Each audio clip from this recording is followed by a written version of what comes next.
What is up? Welcome back to the SuperCoach Experience podcast. I'm your host, Brandon Savage, the coach of the Xavier Turbos. I am joined by the coach of Tripjack and Mafia. Had a massive swing in points from a couple of decisions this week. How are you feeling, Mikey?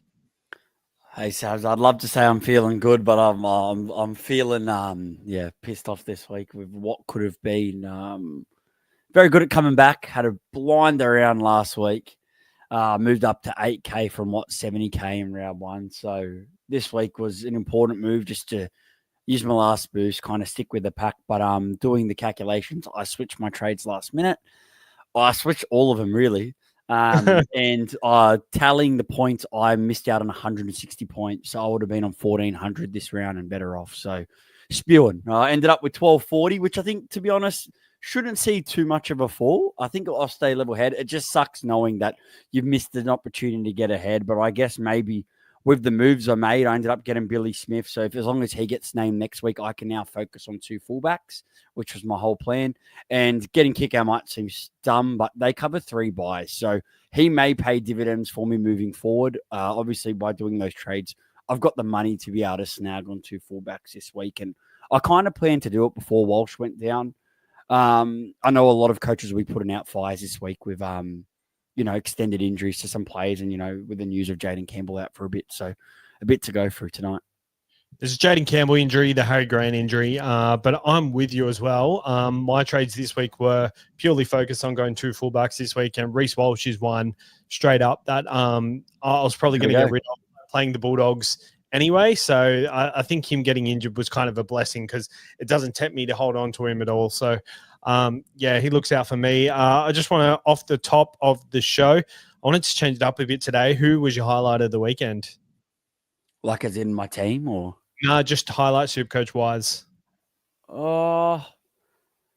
I can't go par. You got to go par like Greg Marzhew, 20% owned, but he pumps up 138 and he takes the record of most tackle busts in a game. I know a lot of coaches after the 40 and the like 2 40s in a row, you start to think, all right, the Knights aren't scoring points. It's time to go. But he just reminds you of what he can do. He makes the tackle bust part of his normal base. His price is going to skyrocket now and he's going to be a handy guy. He's just reminding you to hold on to him. Leading into the bye rounds because Knights have a pretty decent bye schedule. So, yeah, I think Greg Marzhew I think he's got the high score of the round too. So, I think he definitely gets the gold medal for this week for me. I think he does too. 1 try. He had a try assist with a line break as well. Usually outside backs tend to need a lot more attacking stats than that to get that sort of score. So, he's definitely the highlight of the weekend. Another highlight, Cleary, 116 points with only a line break assist attacking stats wise in that. He had a couple of offloads, a couple of tackle busts, and he also had 3 forced dropouts, kicked all his goals. So Cleary's back. I think he's a hot target. If you don't have him already, he's pretty much bottomed out. Low light of the weekend. I think I'll kick it off here. Kalen Ponga, updated to 45 points, but still very disappointing if you are an owner. That being said, as soon as I see something at 580K, I definitely want to look at targeting him. Yeah, 100%. It's tough because realistically, a lot of us are ready to move on fullbacks. Guffo's going to have a high break every next week. Look, he's not a definite sell, but with the guys on option, people look at it. Walsh going down. There are, some people not even have a third fullback. So Ponga was a big watch this week because he comes into a really nice 3 to 4 game draw. But to jump, we needed to see a little. I think in the performance that they showed, 40 isn't too bad, but it kind of worries me. The thing to think about too is what I liked about Ponga is a slight chance to miss Origin and be available for your buy period. But with Walsh going down injured for the 4 to 6 weeks, Ponga will probably play even out of form. I assume he'll play their fullback, so he's got to, right? So it's a little bit hard to take the gamble, but his price continues to go down. He's going to be at the cheapest price he's ever been. So although it's a low light this week, I definitely think it's going to be a play to come good at some point. It's just, for me, I'm not sure if I can take that gamble with some of the other guys I'd rather jump on. But yeah, I like Cleary. I think he'll come back. Yep, 100% agree. We got some comments in the chat here. Evening, Ben and Marky.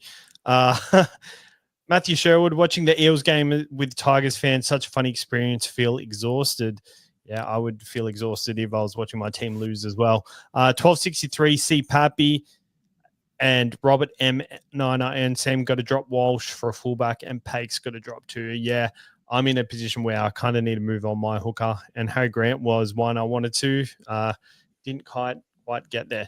All right, let's wrap up the week. And we're starting off with the Manly played the Dragons game.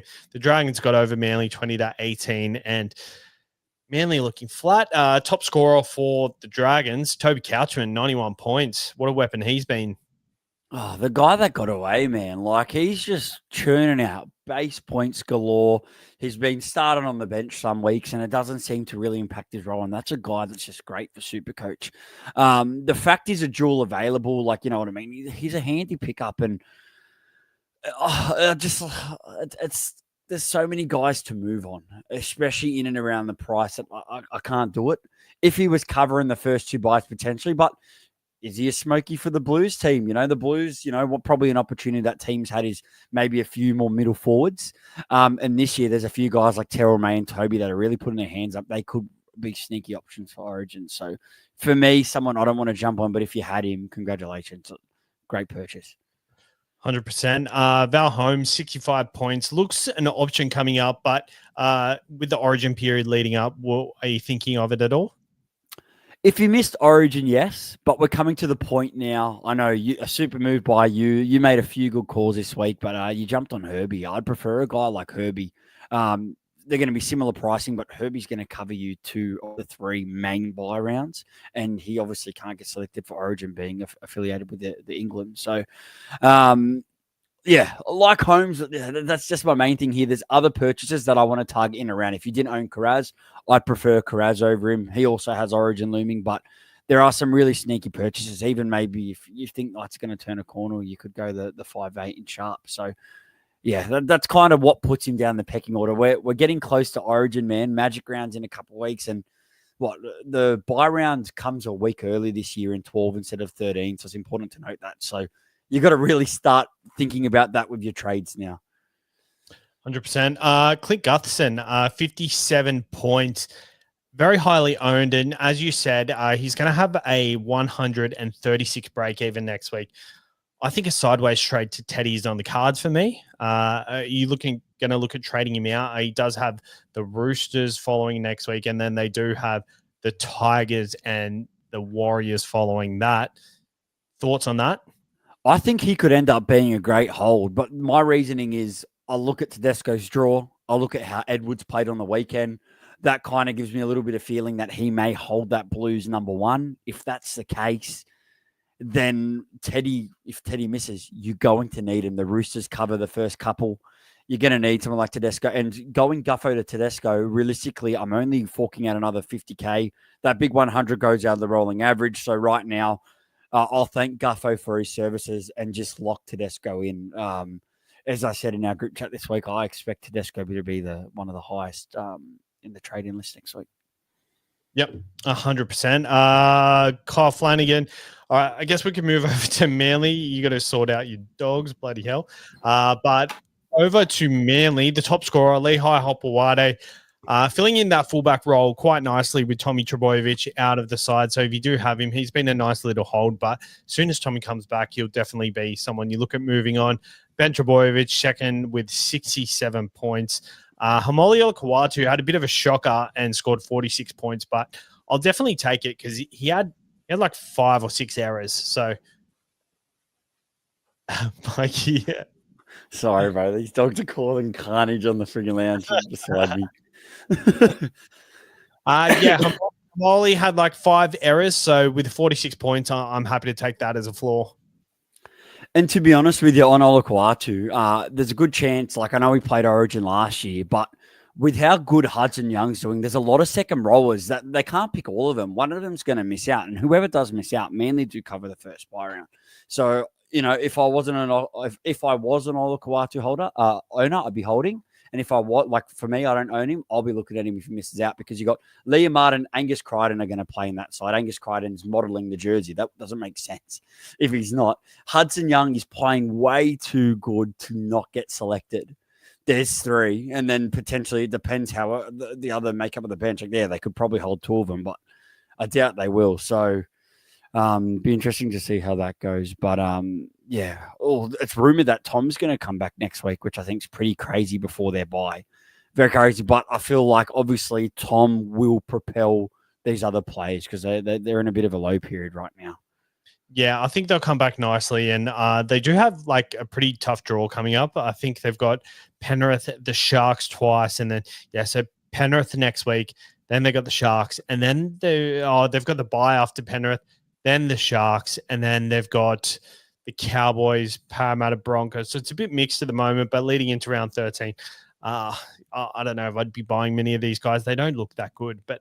I think that's enough for that game. The Bulldogs played the Rabbitohs on Good Friday, and it's the year of the front row. Max King top score with 112 points.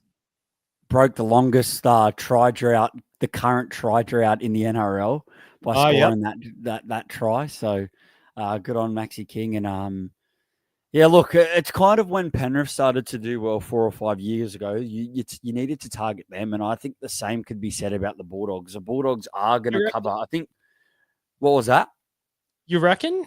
Yeah, I reckon there's definitely opportunity in this side, and they're not highly owned guys. The Bulldogs. The main reason that I personally am looking at them is they cover. I think they're one of the only teams that cover all 3 big bye rounds. Yes, they miss some of the minor, but that's handy coverage. You're always looking if you can get some of these guys. I just think they're starting, like the defense has been so good. I think their attack is going to continue to get better. So 100% with what's his face going down, with Campbell going down, I'll be looking at Matt Burton. I brought in Kick-Out this week. I think Karaz is going to be a very big option. Jacob Preston as well. He could be another smoky for Origin, but I think he's still behind those other guys. So I think there's quite a few options for them still. You seem to not agree. I just think the Bulldogs have defended very well, but there's no one that's been really SuperCoach relevant. Like I was looking at the prior to last week or the week before, me and Timmy deep dived like the hottest players in the SuperCoach at the moment, and I think the highest ranked player from the Bulldogs was coming like 32nd in the whole of averages. So like if I go over here to the averages in total. I mean, Kick-Out's there at 4th, but apart from that, Kick-Out was injured at the time.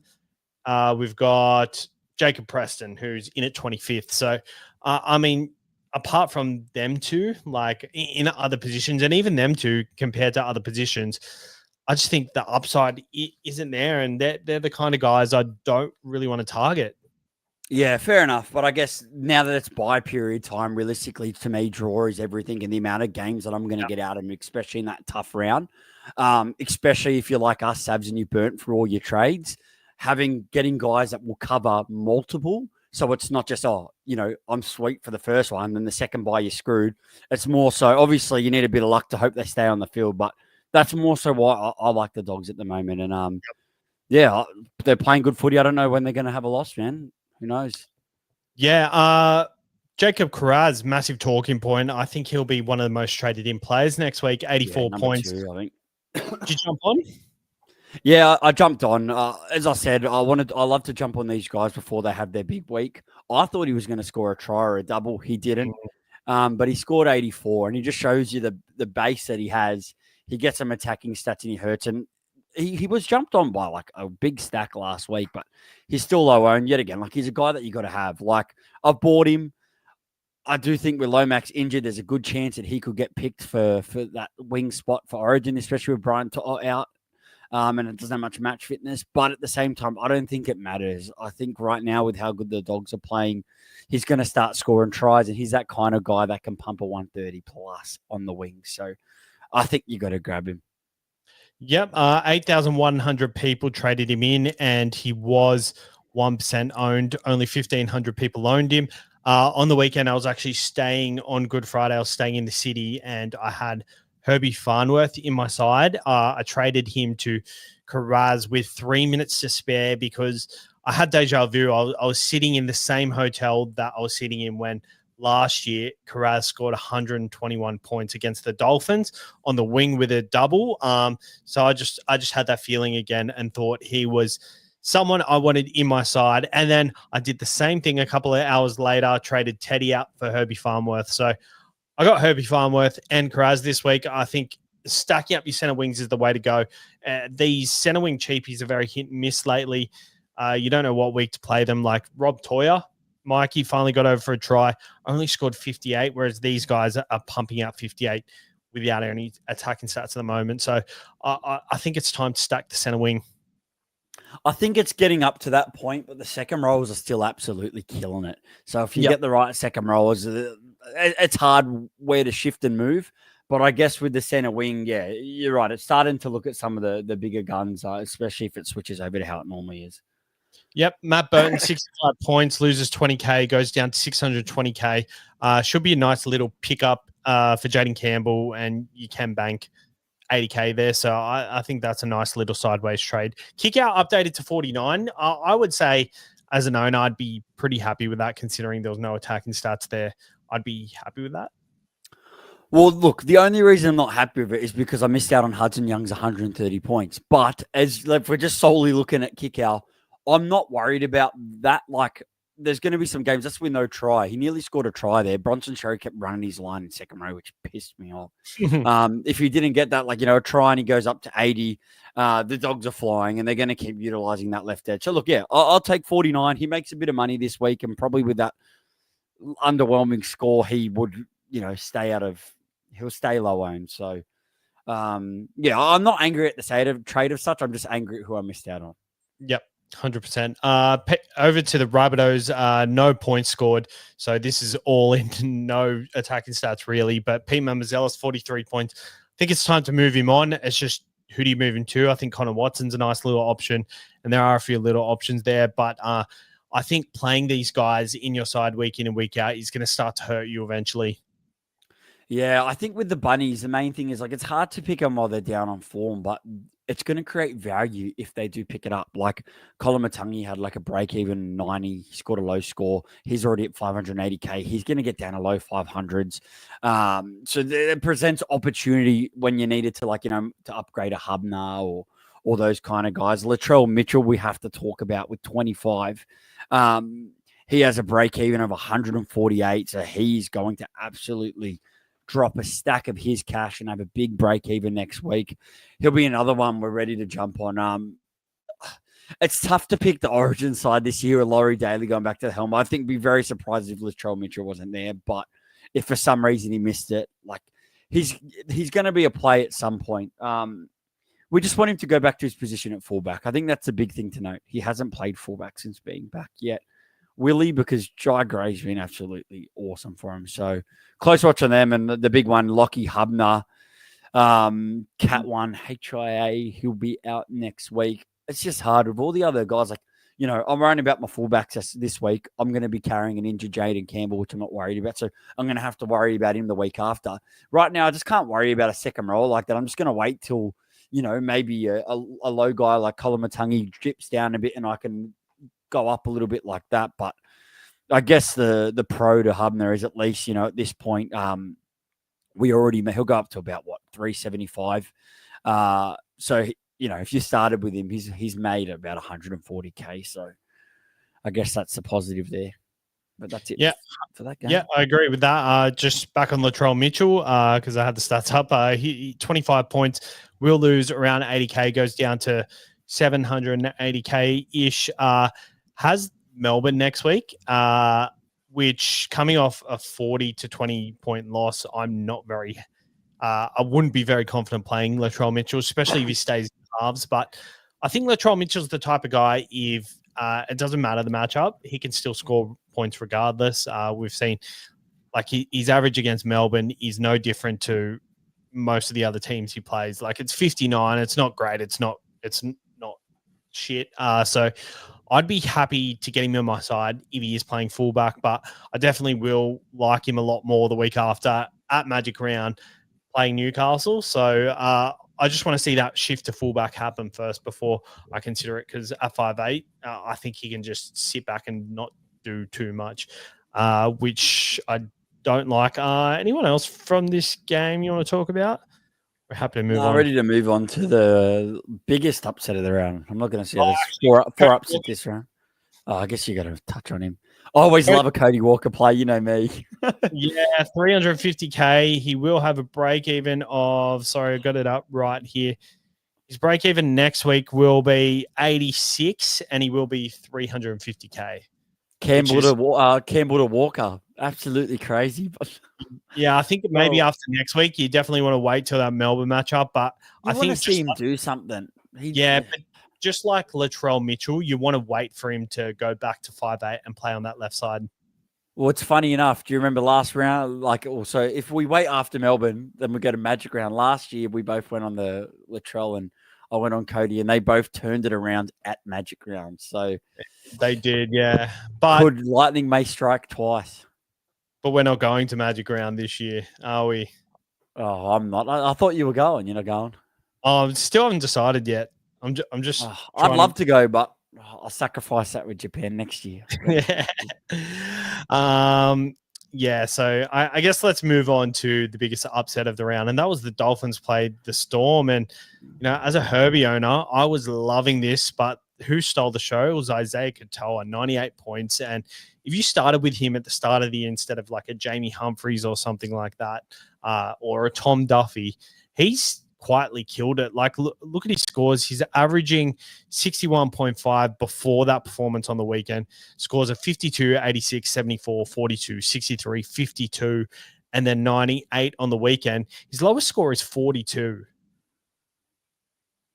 He's just getting better and better, and it sucks. As a Panthers fan, I watch him kill it so well because I wish we could hang on to him. 5 try assists in this game, and he's still very young. He's only going to get better and better. So it would have been a super ballsy move, especially with Christian Wolf coming in as a new coach. But yeah, top scored this one is, and then your boy Herbie absolutely killed it.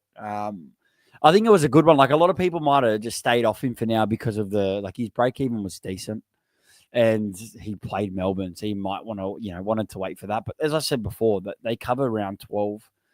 They cover round 15. So he's a handy purchase and I'd love to grab him now, but my focus is a lot of other positions now. So like you said to us this week, you said if you didn't grab him this week, you probably wouldn't have got him at all. So that's key. Some of those plays, you just can't afford to grab them if you don't get them at the right time. So, look, if I can afford a premium center wing, I'll be looking at him. But at the same time, I know what I'm like. If it comes around the buy round and I've got Fletcher Sharp 150K cheaper, I'm going to go the cheaper option just because it's going to allow me to do other moves. But he's the kind of guy that you'll plug in there for the rest of the year. And the Dolphins, 3 wins in a row, they're low-key playing really good footy, man. And they beat the Panthers and the Storm. Yeah, and they've had a pretty tricky draw. It gets a bit. They started good, and then the draw's tough now. Yeah, for sure. But they got the Raiders, the Roosters in the next 2 weeks. Then they got Parramatta, Warriors, Bulldogs, St. George, and then they missed that round 13 bye, which isn't that great. But Herbie's just one that. As you said, if I didn't get him last week, I wouldn't have got him at all because I think there's a lot of good purchases next week. I think the fullbacks are starting to peak. Like, I think we can definitely look at, your Drinkwaters, your Teddies, your Pongers next week. Maybe if Turbo comes back, and then there's Latrell. So Herbie is going to be low on the priority list. I think he's not going to. If he's in the top 10 traded in this week, I would dare say he's probably towards the bottom. So I'm very happy I jumped on, and that consistency right there, lowest score of 55 and 58. So I'll be happy to take that for the rest of the year. As for anyone else in the Dolphins, anyone else from Dolphins you want to talk about? Look, I always like to consider Asako. Like, I know he's at 558, already had a break even at 18, but he's just that kind of guy that always has that high score in him. I'll be looking at him as we get very close. I'll see what his price is a couple of rounds out from the buy round. And he's always someone that I've always got in the black book. I know he's had 3 scores below 40 this year, but he's also had a 96 and a 114. So it's more so trying to get him for a good draw in a tough period. So I feel like he may be a good buy round purchase, but not for now. Mm-hmm. Over to the Melbourne Storm, top scorer, Ryan Papenhuyzen, very highly captained. It was your SuperCoach survivor, nomination, and he Alright, finished on 80 right on the dot, then down dated 78. What a kick in the ass that was. 78.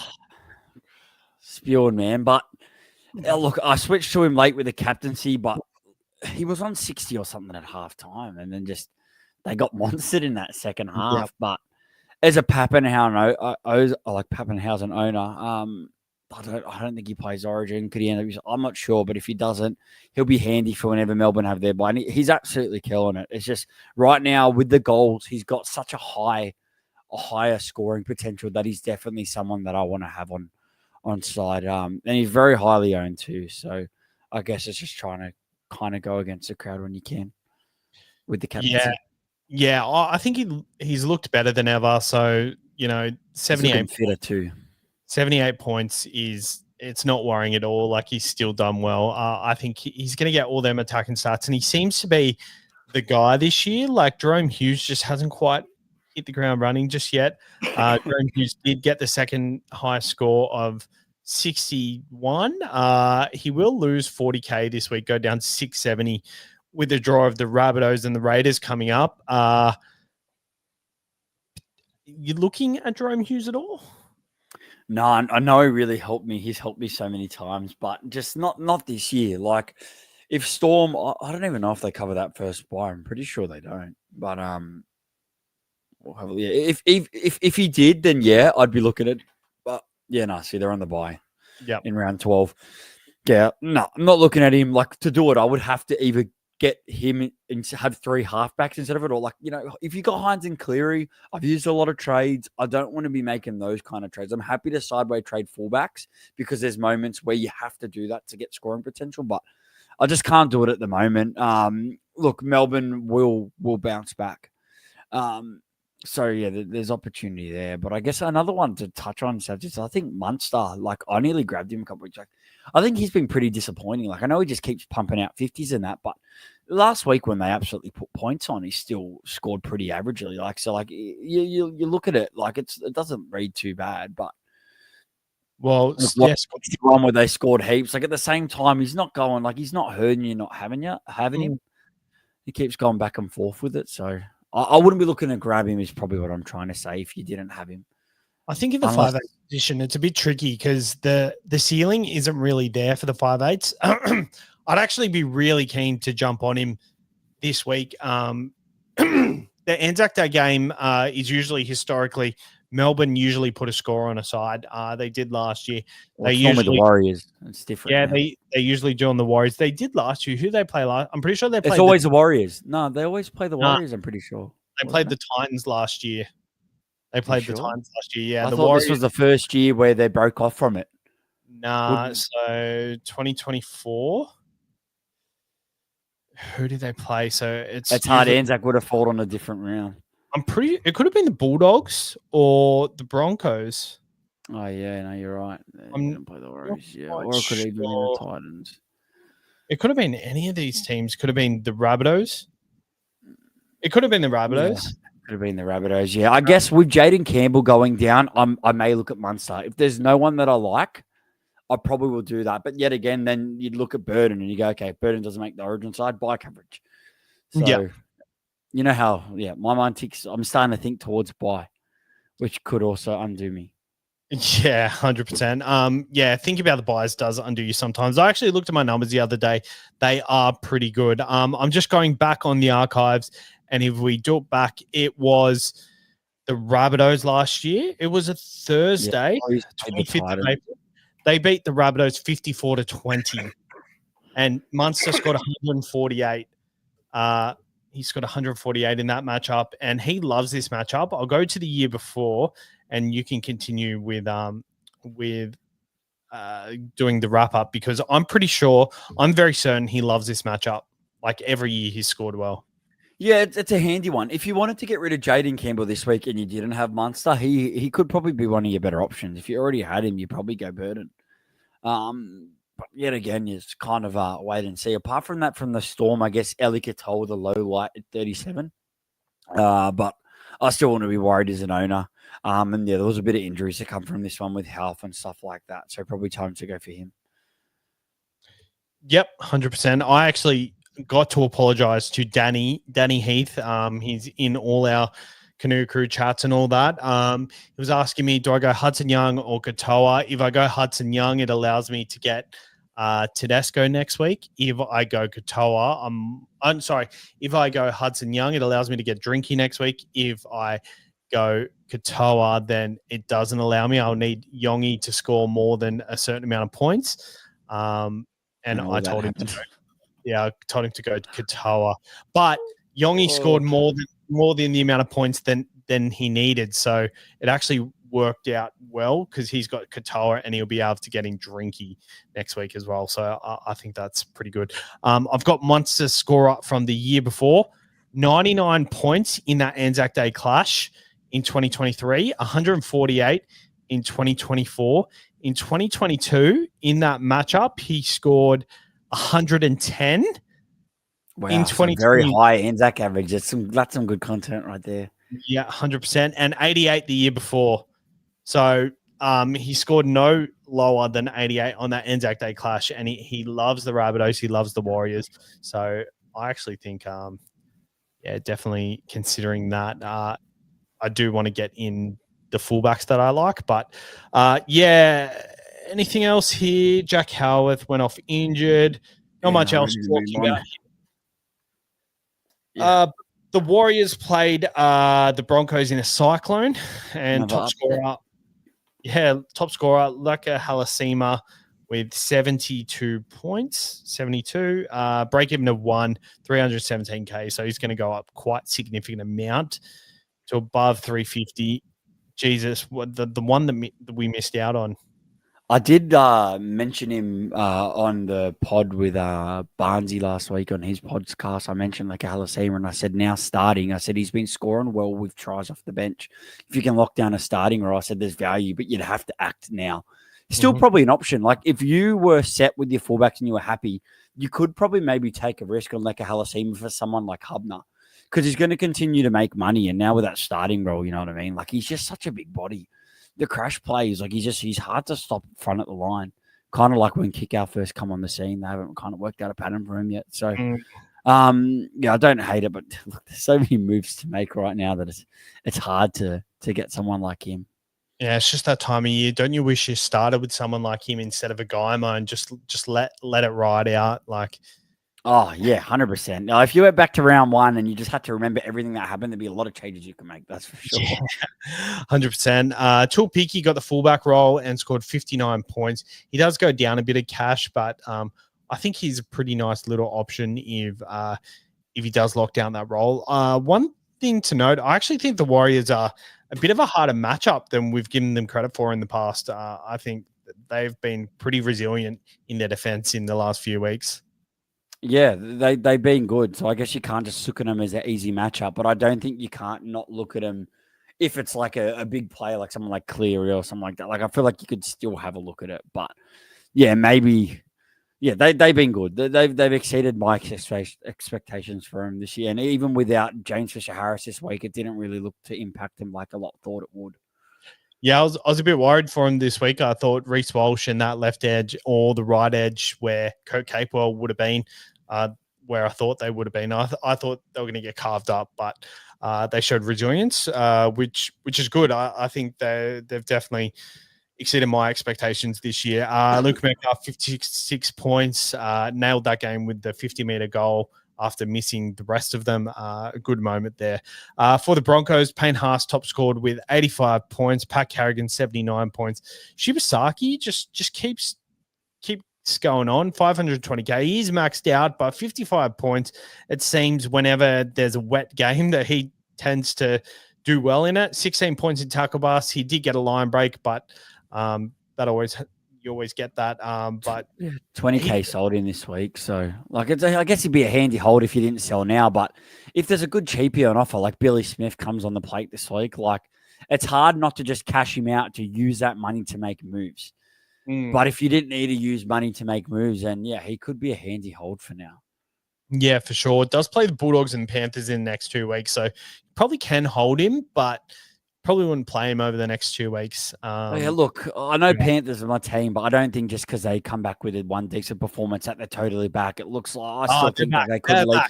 They're back, but I wouldn't still say that yet again. They're a tough matchup until we see him start to do it back-to-back weeks. And in the end of the day, at the moment, I would still be targeting. Like I played Toy this week because our edge defense has been so bad. I would still continue to play, second roles and centers against Penrith at the moment. I think it's a big opportunity.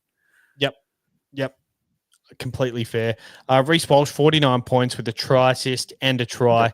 Saved, man, at the end. Oh, you know me. I really didn't want to play him in the last minute. I kind of was like, his upside is always the hard part to leave him out on the bench, but a wet game got me scared. Yeah, and the wet game did affect him, and he is out for 46 weeks, so he's going to be a sell. Luckily, he pretty much nearly got his break even, so he will be that 600K mark. For me, how much has he lost in total? He's lost 135K. But he's managed to keep that 600K price for quite a bit. Yeah, it could have been a lot worse. It's just in the end, it doesn't look like we would have been better off with a lot of other fullbacks. But with Ponga down at a low price, with Ponga down at the low price, 100% you can you could do that, or Drinky doesn't. It only costs you 100K more. So there are definitely a number of options to go from Walsh if you're in that category, like both of us are. Yeah, for sure. Let's answer a couple of questions before we go to the Penrith game just quickly. BA says, who's the more pressing trade-in, Herbie or Marju? Would you say Marju is a pressing trade-in? Yeah. Look, they both provide good buy coverage, but the difference is their price. So Marzu is at a 519K, had a 60 break even. He beat that break even by a fair bit.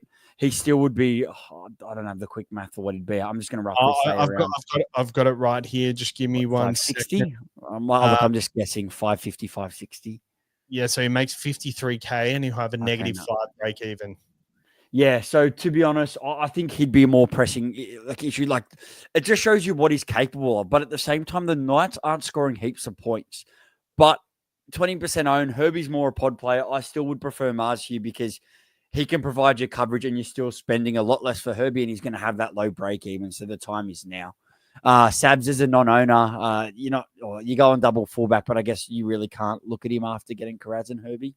Well, no, I've already got Garrick, Kraz, and Herbie. So if I'm targeting another center wing when I need a hooker, I probably need another second rower, and I probably need to get rid of Reece Walsh and Jaden Campbell. So I think I'm good.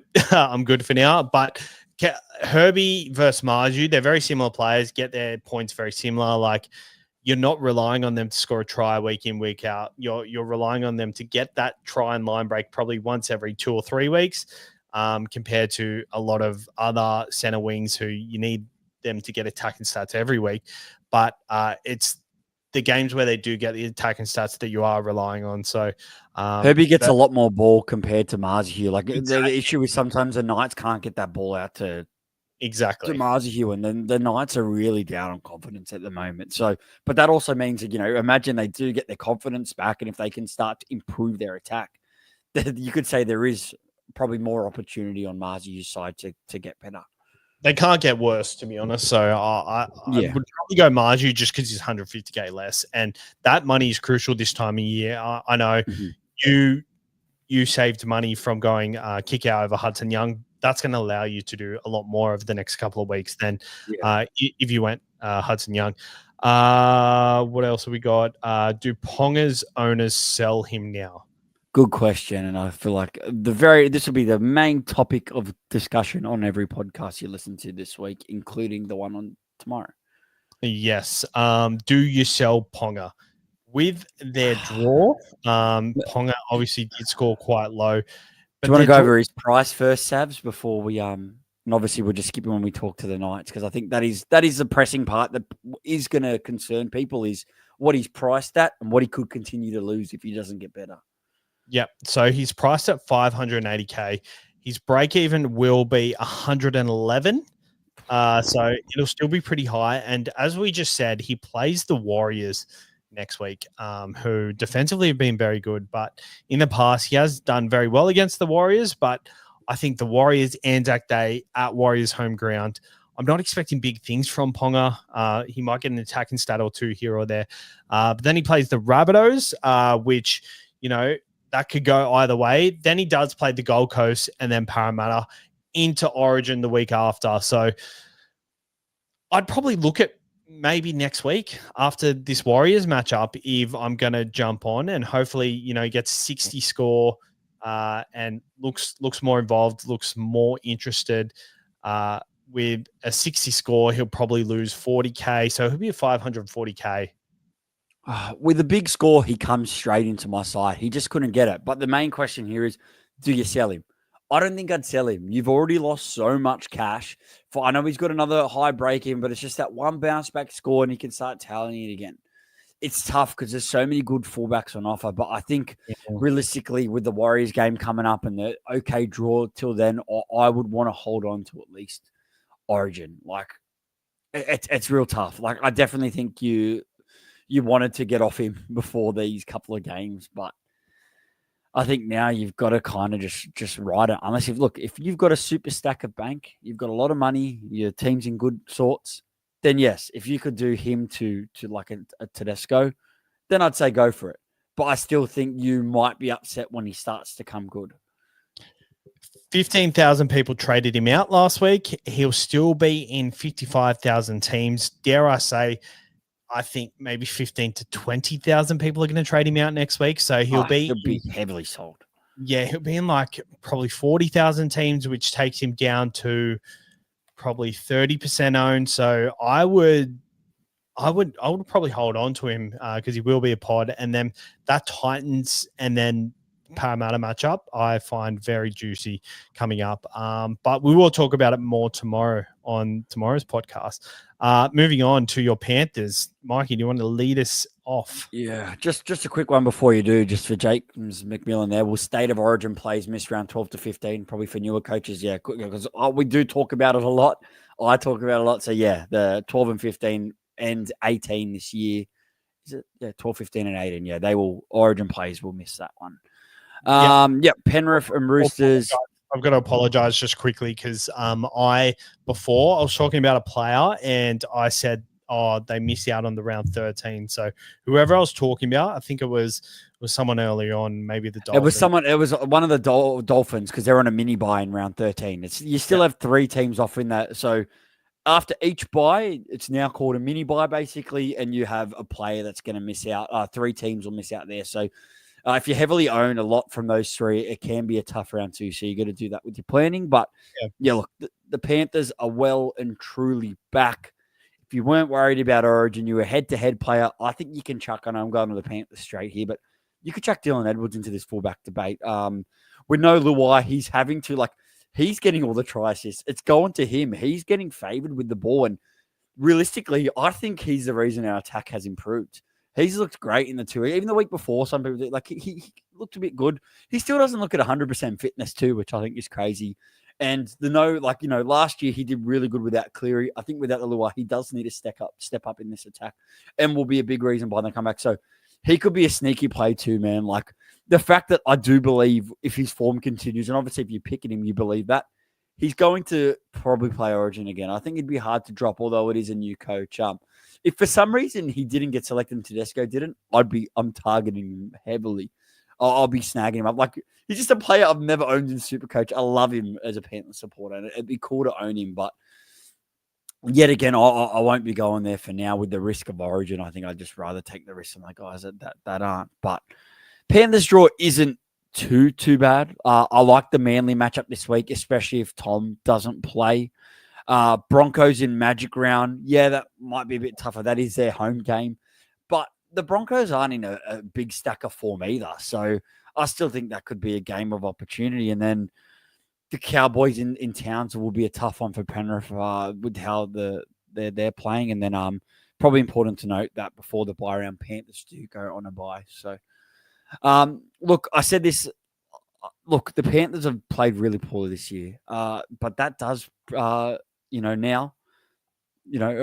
SuperCoach opportunity is the word I'm looking for. there are going to be players that if they start to go on a bit of a run now, there are probably some guys a bit undervalued. So definitely we'll be looking ahead to some of those player options for sure. Snagging To'o when he comes back. But then again, Origin, like, it'll just be interesting to look, especially if Talangi can hold down that jersey. He could be a sneaky option to cover you that first buy round. So, any Panthers taking your fancy, Savs? Not really, to be honest. Even, Paul Alamotti, a double with 105. Someone I'd probably want to look at towards the end of the year, but, Cleary's probably the one. Tago scored 46 points coming off the bench. That was nice. Jenkins probably for me is a sell soon enough.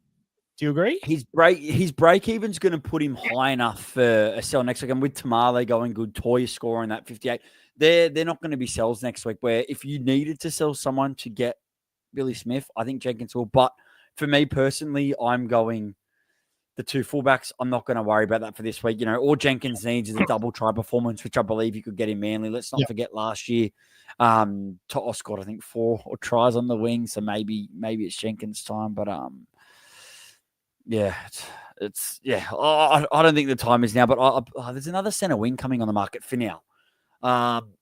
When it comes to if you just waited one more week, worst comes to worst, if he does become a sell for now, could be a purchase. Yeah. So there are still options to downgrade if that's what you're worried about, thinking that Billy Smith might be the last.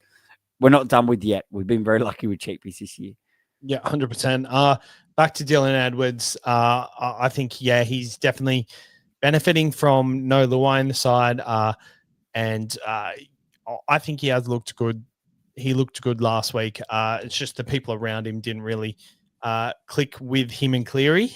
So I think the Panthers are back, and I'm excited to see them play over the next couple of weeks. For the Roosters, Connor Watson top scored 86 points.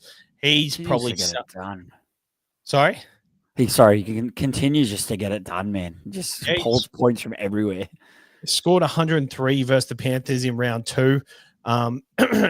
The only game he's gone subpar was the 30 against New Zealand, but he went off with a HIA that game and only played 40 minutes. So 53 in tackles is a massive stat for me right there. A guy that you can rely on, his tackles alone, like that's good for SuperCoach. Origin Smoky Savs? Could he be the 14? Oh, he'll play Origin. He played 14. I think he'll be the is it daily? Now under daily, do we see mass changes? Like, I'm not sure how they do it. Like, I wouldn't, but we can't just guarantee that everyone that played in that winning series is going to get another go because it isn't the same coach. I think so. I think he'll definitely not pick the out of form players. There's a good chance Reece Robson potentially doesn't make it, and he could put the people who he loves in there. Like Tedesco could get a run if he's playing well because he loved Tedesco throughout his tenure as the New South Wales coach. So it's also a good note. Like, we don't know what it's not as easy as you've got the same incumbent coach coming in. It's going to be probably similar. No, we're under a different reign here. So we can't completely predict it like we normally can, but that would make him harder. And I guess the next one you're going to get to is a guy that was a hold, man. The Full White with a 76. Oh, far out, man. Like I guess that kind of hurts the trade down to kicker even more. And missing out on Young is just the Roosters cover round 12 and 15, so that's the first 2 buy rounds. And man, he's going to be very key over those buy rounds. So if you held on to him, Job, I think a lot of people that jumped off were just scared at the potential prices that he could have lost. With how much you've already made on him, you just take that money to the bank, and that's what I did. But good hold if you held him. I think it depends who you're going to, because I'm looking at these guys like Corey Horsburgh in my side, probably Tino to a lesser extent, but there's a lot of forwards we have, and we want to be moving them to these guys who have higher upside. Because, they're doing the job. They're scoring their 60s, but week to week, you've got to maximize your points. And if you've got an Eli Katoa who scores 120 and you played an Afau White's 75, you're happy with the 75, but you want that guy who can score 120 week in and week out. So I understand people selling him, but probably this time of year, it's probably not the play. I think when squads are deeper and you're really having these sit versus start dilemmas, then that's when it becomes more of an issue. But he's going to be a nice hold throughout the bye period. And yeah, I'm sure people's squads aren't that deep at the moment. One person I do want to talk about, Mark Nwangawitawase. He was on fire on the weekend, set up that first try. The thing I like about him is he's offloading every chance he gets. 18 points in offloads on the weekend. He did have 17 points in tackles. That takes him to 35. He had 13 points in runs, so 48 in base and power. I would have liked more points in runs, but the fact that he's offloading so much, I'm very interested. He obviously got the try assist in there, but the hard part with the Roosters now is, Billy Smith was playing awesome beforehand. Like, does he come straight back in? Oh, that would make my trades awful, getting Billy Smith early if he doesn't come back in. But who does he drop out for? Like, before it looked like Toya and Billy Smith were preferred, but what do you think is going to happen, Savs? I think he goes in for either Toya or Dom Young. I think Billy Smith definitely comes back into that side. Yeah, you're probably right, but I don't know if they can drop. Toya had a decent game on the week, and I'm not sure if you could. It's going to be a tough call for him, but I guess that would just make it tough with the Roosters, because if they one of them starts to have an off game, then they're gone for the other person. But yeah, I think Billy Smith should come in this week, but I guess nothing's certain. Toya makes 30K and has a break even at 21 next week, and does play the Dragons at that Anzac Day clash. So I think hopefully he does keep his spot. And I'll be very keen to 367K with a low break even. And if he scores well again, then that just sets another lot of price rises. I will be keen on playing him next week if he does keep his spot, but I guess we'll have to wait and see. I definitely think he's a playable option, but I guess next week Purdue has a friendly matchup, Jenkins against Manly. So next week, to be honest, next week I'd prefer make other moves in your second row or your fullback, because I think a lot of these cheaper options that we're still holding that have made a bit of money are very playable options next week. So I think it's not the worst if you're going to play 2 or 3 of them. I might even play 5 center wins next week with the matchups and reserve one of them. Yeah, exactly. I'm going the 2 gun fullbacks, and I was really concerned because Herbie Farnworth is in my flex, and I've got to play 2 of the cheapy center wings. But I think next week's not going to be an issue at all. Especially definitely not in the short term. Yeah, for sure. Let's move on to the next matchup, which is the Titans. The Titans. The game I don't want to talk about. Let's go. Yeah, Tino top scores is 9, just getting it done.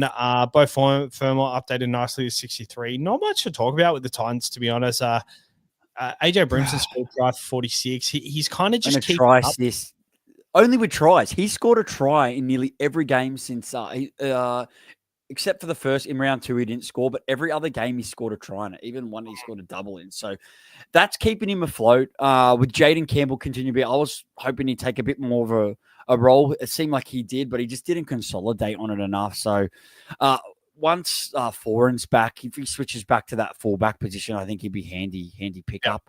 But yeah, the same, like right now, like I'm not looking at selling him because he's just in and around that attack every week. I guess apart from that, there's no one really else for the Titans. Maybe like if Fitzgibbon can hold that spot, maybe he's one to mention. Scored a 58. He will be a purchase for next week, really. I know 10 in his first game, 51 in this game. If he continues to hold that spot, I probably wouldn't go next week, but he could be one we're looking at for the week after to get rid of Toya or Jenkins if, Finau doesn't work out. So, yep. He'll break even will be -1 next week. So you could probably hold a week potentially because he does have that 10 in his rolling average. So, if he does go for a try next week and scores another 50, he'll have a really low break even the week after and will only be still less than 250K. So, I think he can wait a week. But on the black book, yeah, with Billy Smith and there was another one we mentioned that was around the corner. I really like the look at Thomas Weaver, halfback, 268K. I guess with Nathan Cleary, Nico Hines, and Jerome Hughes, probably not the time of year to do it. But I think maybe draft-wise, if you're looking at getting someone in late. But Hudson Young, 126 points. He has done it again, gone over for a double. He's the first second rower or forward since Steve Menzies to do that. And you reverse traded him. It's a hard pill to swallow. With the break even of 5, he was only brought in by 3,400, and his ownership was only at 4%. So he stays under that. He now becomes unreachable, as well as no matter how well he's doing, I can't spend over 800K on him right now. So it really sucks and it hurts. But if I did stick with that move, I wouldn't be able to go double gun fullback. So I'm hoping that it pays dividends next week. But yeah, what an option. He's continued to killing it. I'll be very surprised. I know he's been tried in the Origin arena once before, but I'll be very, very surprised if he doesn't get there again. He's playing so good, and I don't. With the Raiders are playing so well, man. They've really earned that top 4 position, and I think there's plenty of tries on the horizon. He's their like key player they go to, and I guess like all the video footage for the clubs, they'd be trying ways in and around how you can stop him, but they just simply can't stop him at the moment. I know they've got a Melbourne Storm matchup coming up, but I don't even know if he's ready to slow down yet. He's versing the Dolphins next week. I know the Dolphins are playing good, but I still think points are on the horizon. So it's another friendly matchup. And I guess moving on to the next one, Tamale, a good hold. His break even was high enough to sell this week. But at the same time, he could also be a play against the Dolphins next week. So I don't know. It says with 8,000 sold Tamale this week, actually. Yeah. Pretty crazy. Break even of 49. What's he go to? Yeah, makes 23K. He'll break even at 33 next week, but once he scored 29 the week before, so once that drops out of his rolling average, so he'll get another nice little price bump. Ooh. Sorry, that sounds on security alert. If he does what he could do, what Purdue did, and if he does what Purdue did and score that big, Sabs, you talk, bro. Yeah, he could do what Purdue did and have 2 big monster scores in a row and go up to 533K all of a sudden, and then become really, really highly sought out. I think Jackson Purdue is a good example of that. Tamale is a good one. Horsburgh, you're back, Mikey? Yeah, I'm back. Horsburgh, 53 points. Obviously, with the middles all coming back, we had Starling, we had Paddy, we had Tarpanay, Hosking back as well. Both edges played 80 minutes in Nicholson and Hudson Young. So that the loser of that was Corey Horsburgh. Didn't play as many minutes as we expected. Thoughts on that? Is he a hold? Is he a sell? Look, I wouldn't. For me personally, I wouldn't say it's as many minutes as I expected. I didn't play him this week, and I even had a chance to, and I didn't play him because I thought his minutes had been dipping. And I thought with all the extra inclusions, I thought his minutes would continue to dip. So if he didn't get attacking stats, his score, he's still a pretty safe 50, but I just thought I'd rather play someone that I think can score 80 because at the moment with the minutes, I just don't think it's there. Right now, if you could upgrade him to a gun, yeah, sweet. But I feel like if that is your biggest problem this week, then your side's flying. Look, he's still a safe scoring. There's nothing if he started pumping out 40s in that. I know yourself, Savs, you might tout him to get selected for that Queensland side, but if he doesn't, the Raiders, I'm pretty sure, they play round 12. They play 2 of the 3. They play the first one and the third one. So he'd be a handy person I'd like to hold, especially if he doesn't get selected. Then if he didn't get selected, his minutes stay down. Then if he did get selected, you could then look to upgrade him around that period. I think as long as he keeps pumping 50s with this base, he's not going to lose too much value for you to be panic stations. Definitely not. 48 minutes on the weekend, and I think that will be normal going forward. 45 the week before, 52 the week before that. I just don't love it because I think in the future, in the 2023 season when he did really well, he was averaging 58 minutes and he was really scoring elite in those 70-plus minute games. So I think Horsburgh is that type of guy who relies on big minutes because his work rate's just so high. And if he's not getting it, then the attacking stats aren't coming often enough for him to be someone you play week in and week out. So if you're in a position to do so, I probably would sell him, especially if you can go to a Eli Katoa or, Hudson Young even. But a bit of a worry there. But Matty Nicholson, 43 points, will have a bit of a higher break even next week. His break even will be 59 after making 37K. You're an owner. What are you doing with him? I'm holding strong. I think with how the Canberra are playing, his floor's about 40. It was good. I'm pretty sure he played 80, right? And I think if he played 80, that's a good sign with Hosking there. I just might be. What was that? Sorry. That was the worry, wasn't it? Yeah, my worry was the 80 minutes, and he played it still, which is good. And he covers that first Byron. He's a pommy. He's an Englishman, so he's not gonna like. I feel like he'll be a handy number. He's a handy matchup against the Titans. Yeah, his price is getting a bit up there, but he's shown you that he's got that attacking potential where I think he's got that 80 and 90 in him. So he wouldn't be a guy I'd be looking at selling yet, although his price looks to be peaking. I still think you can milk a little bit more out of him, but more so it's just the point potential coming up to this bye period. It'll just get to the point like when they play Melbourne, I probably won't play him. I'll be playing him against what I believe to be weaker edges. Yep. One person I do want to talk about before we move on to the next game, it is Ethan Strange, 70 points. He will go up to 430K next week. I'm just only mentioning him because of the Jaden Campbell injury. We'll have a negative 32 break even with the Dolphins and the Storm coming up. But I do like him as a player. I think he does kind of show a lot of ticker. I think he'll score points if he's really wanting to be involved. Looks like that left edge is very favored. And with Hudson Young being so hot, maybe, just maybe, Ethan Strange becomes so relevant because a lot of sides will be targeting Hudson Young, which leaves space for Ethan Strange out the back. Thoughts on him? It's a good shout, and to be honest, like Raiders are normally like a bit of a roller coaster with the way their form is, but their side actually looks like I underestimated what their side was like. On paper you look at it, and then compared to how they're performing, like it's not a bad roster at all. They got some talented guys in there, and I think they can continue to perform well and stay in and around that. I believe them to stay in that top 8, and at the moment they're surprising everyone and staying in around in that top 4. So if they're going to continue to do that, and you believe that, then yeah, I think he's a great option, especially at the price. I don't know if I can jump next week, but if he continues to like you said, perform how you just said, then yeah, I think he'll be a big one. And just one last one before we jump off. Tom Starling, 28.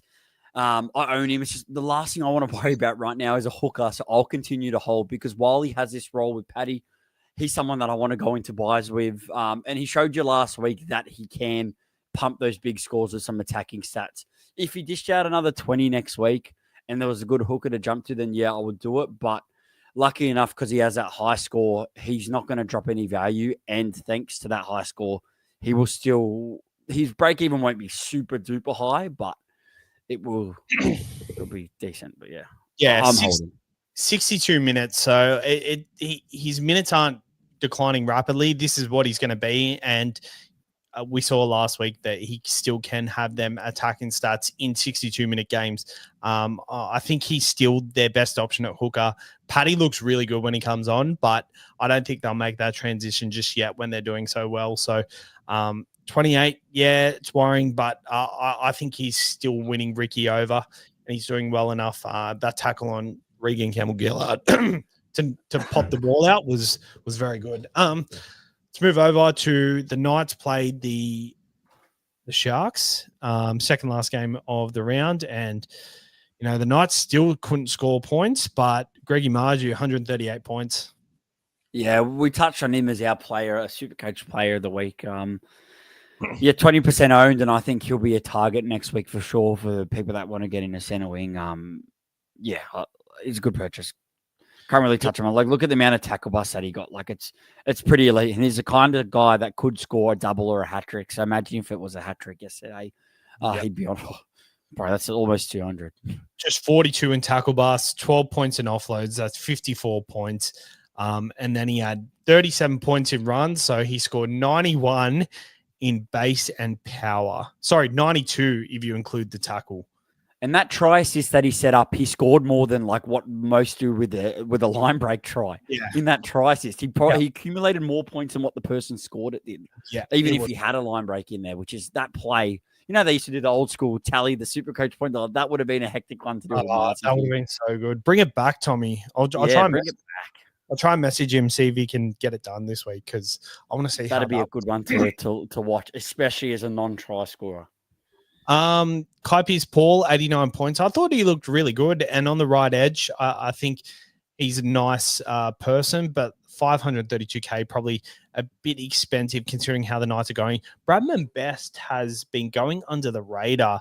He pretty much bottoms out because of a low score in round 5, but scores of 40, 99, 109, then 25, 58, 75. With the draw opening up just a little bit, I actually don't mind him. I don't mind him, but I think he's a smoky for Origin. Like he could go there. Like I do think Latrell Crichton will be ahead of him, but he's definitely a chance here. I don't mind it. The fact that the Knights didn't score last week, they scored 14 points this week, and he's scoring that high is good. And the one that I kind of prefer, other than Marzius, I really like Fletcher Sharp in the center wing for SuperCoach. Just 85 points. He's had 3 scores. He scored 83 times this year, a low score of 40. And I think he could be like, he plays Penrith in the bye. Like he's just that kind of dangerous player that just seems to all be around the ball. He'll be someone I'm definitely looking at with the Knights friendly bye schedule as we get closer. Yep, I agree. I think he's going to be a big target. And because there are so many other options and the Knights aren't doing well, he's not really getting talked about, but 85 points, still very good. And draw does open up very soon. Thomas Kant, 56 points, pretty much topped out for now. He makes 45K, then does have a break even to 22. I guess the watch will be if Lucas comes back, but he is 425K after next week. So hopefully we can get another price rise out of him, but he's been a pretty solid play. Not really anything too exciting, but 56 I'll definitely take. If you got rid of a numpty and then went to him, he's made a good stack of money. And the important thing to know is Lucas isn't guaranteed to come back next week. They travel to New Zealand, so there might be a chance that they don't. And Kant's a playable option. He scored the 56, but if he gets a try, all of a sudden he goes up to he scores you 80 with a try. Like his base is pretty solid. So I think if obviously Dylan Lucas doesn't play next week and he's starting and playing 80, I think he's a good play next week for sure. Yep. For the Sharks, Will Kennedy top scored 84, Blake Brayley 83, Maureen Hiroti 80 points. Goes up. I put the stats out today. I think he goes up like 115K, so he goes to like 410K with a break even of negative 29. So hopefully Iro is still out another week, but pretty good buy and a pretty good play. Yeah, I didn't grab him. That try saved him in the end. His base is pretty good. If he could somewhat stay there, he's going to be handy around the bye period, 100%. Yep. But yeah, I didn't jump on, and obviously as a non-owner, I'm hoping for Iro to come back just to sledge everyone's cash generation for now. I know how selfish of me, but to flip to the other end, the center wing that I always have a close eye on, I've owned him every year in SuperCoach for the past 5 years. I know he's at the bottom of that list. I might be jumping a few sabs, but while we're talking about center wings, it's Mulatalo, 624K, break even a 93 with that low score. He's going to start to dip to be in that 500s. The Sharks draw is improving. I'll watch one more week, but after this double fullback, I'm after a center wing. Might be a good week to jump on. Like you might be able to do like a Jenkins or something like that at 100K to Mulatalo. Like you could trade one of those if you held on to Shibasaki. A Shibasaki to Mulatalo is not going to cost you too much. So it's had a few low ones, but they play Tigers, Eels, Manly, and then they play Melbourne, but then they play Roosters in the bye period. So they're I think you got to start looking at some of their backline plays at the Sharks. Yep, their backline players always do well, and Raymond's probably one of them as well, 59 points. He's getting to that price where you have a look at him, and he's a nice player just to have as that fifth center wing. Adam Field-Blake went over for a try. I feel like I'm not going to touch him this year. Yes. That's just my vibe. I get what you're saying, but as we get closer to the bye period, he's a handy guy to have over that bye period. The fact he's at the Sharks over the bye period, like he's always like a staple over that period. So it's hard because of how many front rows I have. But if you know what I mean, like if Horse gets selected for Origin or Horsburgh up to AFB, and then you've all of a sudden got Payne Haas, you could have Payne Haas, Terrell May, Tino, AFB. This round. So I wouldn't say he's a max priority, but I definitely will look at him, especially because they cover that first bye. Yep.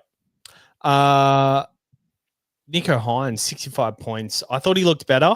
I think Trindle was still Trindle and called the ball too much from Brayley on fifth tackles for shit runs, but nonetheless, I thought Nico Hines looked better and more involved. So hopefully that's a sign of things to come.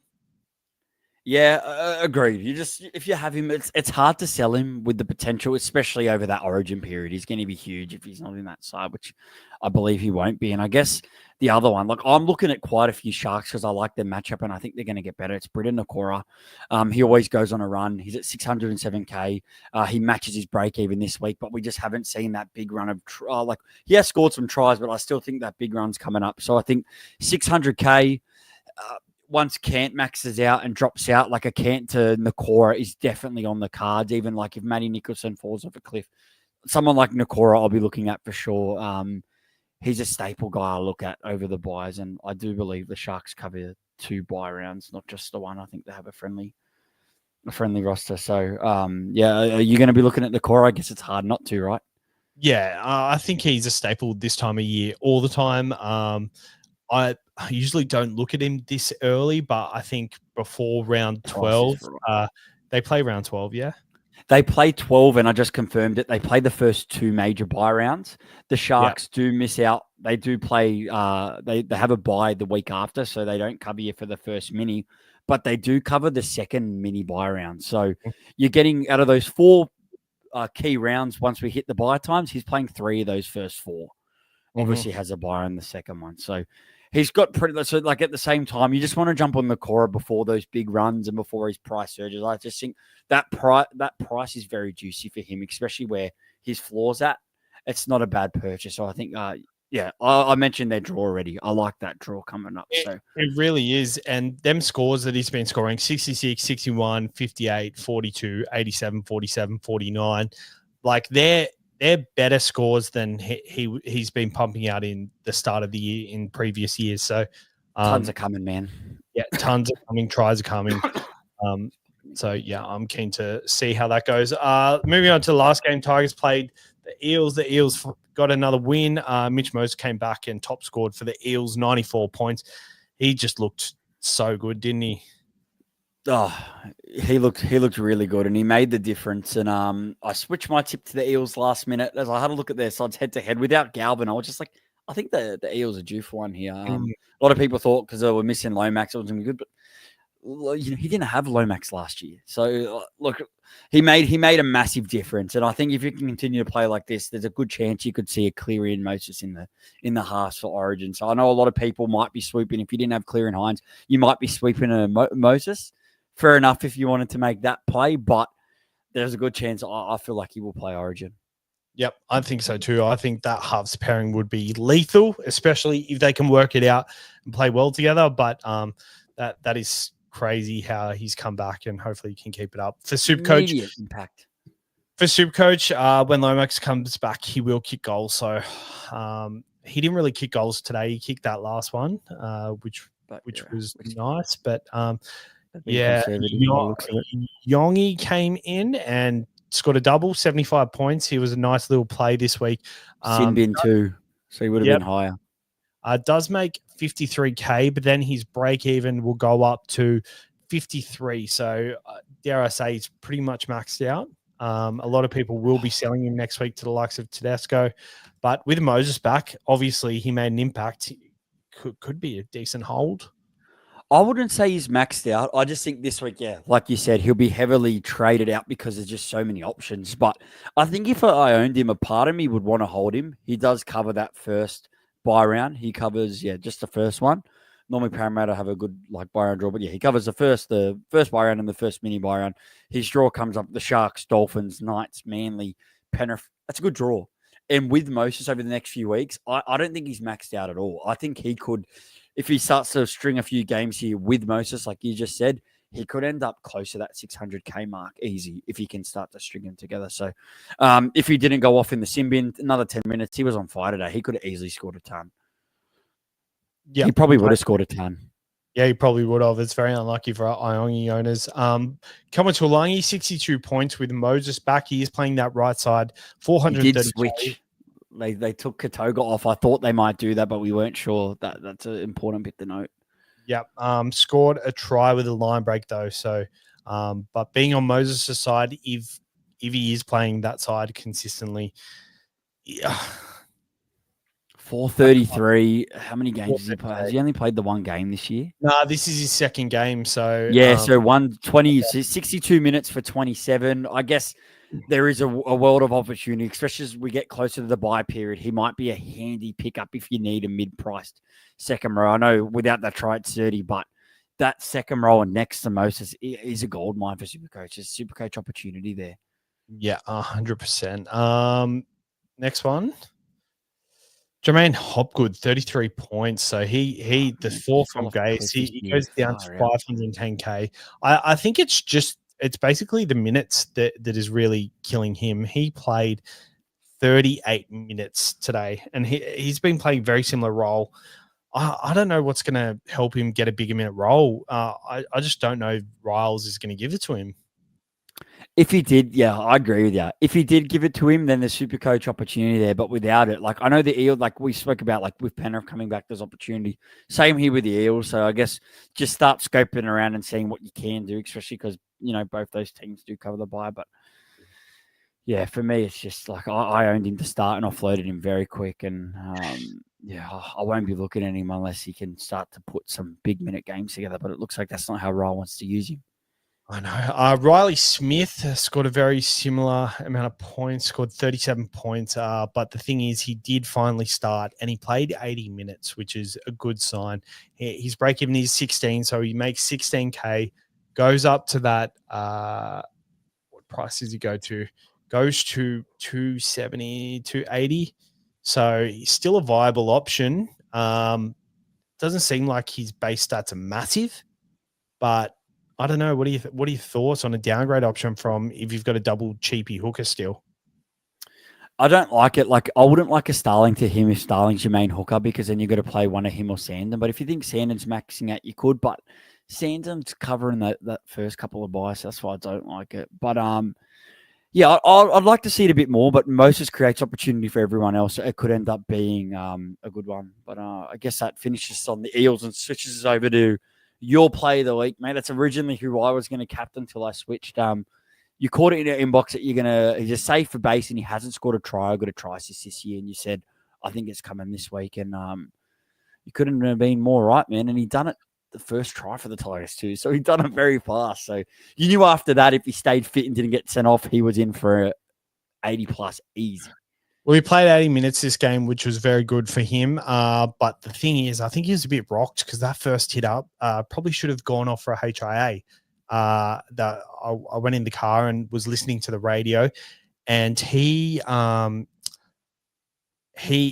was apparently like a massive controversy that they didn't even check him because that first hit up, he was rocked, and he didn't have a run for the first 15 minutes. And I was watching, and I kind of realized afterwards that he hadn't. So but he was still on 22 points before that try in just about a minute. So it seems like even with that, he doesn't have any trouble scoring. And it just shows you that if you can pick a week where you think he's going to, get an attacking stat because he's that kind of guy, he's definitely a captain option in a week where it was very tough to decide who to put the C on.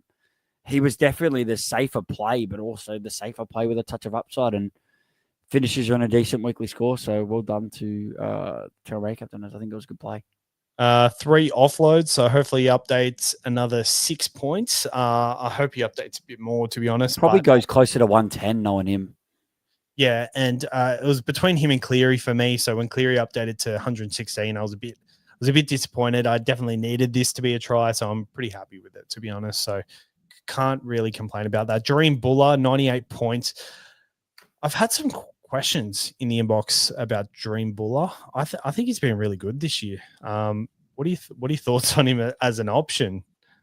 He's been absolutely killing it, and he's just in and around that Tigers attack. Like those scores are friendly, but unfortunately, we don't have a 4 fullback slot. And if we had a 4 fullback slot, I probably still wouldn't buy him, which I know might seem harsh, but there's just so many options at the moment killing it. Like you got Ponga's possible, comeback. You've got already, Drinky coming off a bye. You've got Teddy. You've got Paps. There's just so many options at the moment that it's really hard to go someone like him. Especially, I'm pretty sure the Tigers, they don't cover that first bye, and there's a plethora of fullbacks that potentially will. So that's what makes it hard to look at a guy like Buller. But I'm not taking away the fact that that trade could work. Yep. Brent Naden came in and played center. I think he is a cheap price that it is loading for me at the moment. But scored 54 points. So if he does get a couple of games, he's 338K. So it's a bit higher than I would have liked, but potentially one to look at in a couple of weeks. Potentially, I want to touch lower. Sabs is the guy you're about to click on. 297K for Luke Lalili, if I'm probably pronouncing that wrong, but break even at 20. Scored 42 in his first matchup. Obviously, his break even's a bit high because he isn't bottom dollar. Could have scored a double today. One got disallowed. Looked pretty decent. If you can lock down that spot, I know he's a good chance of starting in round 1, so he's definitely been in and around the conversation. If you can stay there, like, it just shows like there are some cheap options still to take in these center wings, which are perfect because a lot of our guys are going to max out soon. So right now, I'm definitely using that center wing to cash in and cash out. I know you're stacking it up, but for me right now, they're enabling you to make money and upgrade elsewhere. So right now, I am going to stick to that strat. But yeah, the Tigers at the moment, they're playing better than last year, but they're definitely a mix, like, play good one week, not as good the next week. So they're a bit in and out. But they were definitely in this game to the final 10. Yep. 100% agree. And the last one I want to touch on is Adam Dewey. I was very keen on him, Jaden Campbell to him playing halfback and kicking goals. But I think with the Galvin situation hanging around, potentially he's probably not a guy to look at. But that is it. It's a long one, an hour 20. We'll just go through a couple of questions that are towards the end. Pakes to Blake Brayley. Bye coverage, not too bad. I don't hate it. I guess the hooker spot, especially with Green out, I don't know if there is a right answer. So yeah, if you need one, I don't hate that. Bailey, Sharks looked good. They did look good. I think they definitely... They looked better, that's for sure. But I still feel like they got levels to go. Like, I don't think they're anywhere at they have been the past couple of years. Tommy Newer traded Fletcher for Taruva. Fletcher Sharp for Taruva. That's a bad trade. Yeah, especially with buys looming. You got to consider the buys. But I know we're only 4 weeks out, but it's a lot closer. It's a round earlier this year. You got to start thinking of it. Yeah, Taruva's been killing it though, so I don't mind how he's leading try scorer. Yeah. Smith goal kicking next week as well. Is that Billy Smith? Why? Yeah, but why? What? Sandon Smith instead of Sandon? Yeah, potentially. Yeah, I'm not sure unless something's happened to Sandon that I don't know about. Yeah, I don't know. Like he's been kicking okay. Would they take it off him? Yeah, I think he's been kicking all right. Cornlord Savs, when we're getting a Kiwi accent. What should I say? What should I say in a Kiwi accent? Cheer, bro. Cheer, bro. I'm going to trade James Fisher Harris for Terrell Maybrew. That's not as bad as I thought you were going to do. Riley Smith, boys. Oh, Riley? Yeah. Riley or Remus? Kicking goals. I'm assuming... I don't know. Pakes I don't know, but we already covered Riley Smith, so yeah. Pakes to Crossland, banker 100K. Crossland scored 15 on the weekend, and pretty sure he's injured. He did something with his arm or something, so I guess we'll wait and see what happens there. But Crossland is now... Geez, the SuperCoach app is going really slow, so I'm not going to try and get it up. But I can get it up. I've got it up now. He's at 321K, but he's going to lose a stack. He'll lose like another 40K. He'll be like 280. So I guess he's cheap. If he went into a high minute role and wasn't injured, then yeah, maybe that is a sneaky play because he's got him really cheap due to those games at halfback. We'll just trade out Big Red to Hudson Young, says Hosier. I know look. Have you missed the boat? You've missed. I know you didn't like it last week, Sav. So I guess next week you probably like it even less. He's killing it, and absolutely, I believe he's going to have he's going to continue playing this good. So yeah, just go and snag him. But he's going to cost you a lot, 820K. You still have a low break even. Like, I'm not going to talk you out of it if you really want it, but I think at this point, I really want him this week. I missed the boat. I will not be looking at him now. I think he's too expensive. I've got other moves that I need to make. I'd prefer to spend 800K plus on Tedesco than spend it on a second roll now. I think 730 was the max I was willing to do because when the tries, the big game 3 doesn't score, you're then spending over 800K for someone that can get you 50, although his base has been better this year. But still, a 50's in him if he doesn't score the try. Yep, sweet. All right, let's call it there. Thanks for coming on, Mikey. It's been a good Monday night. We'll see you tomorrow. And yes, see you, Mikey. Bye. All right. Yeah, tune into Savs and that tomorrow. Have a good one, guys. See you later.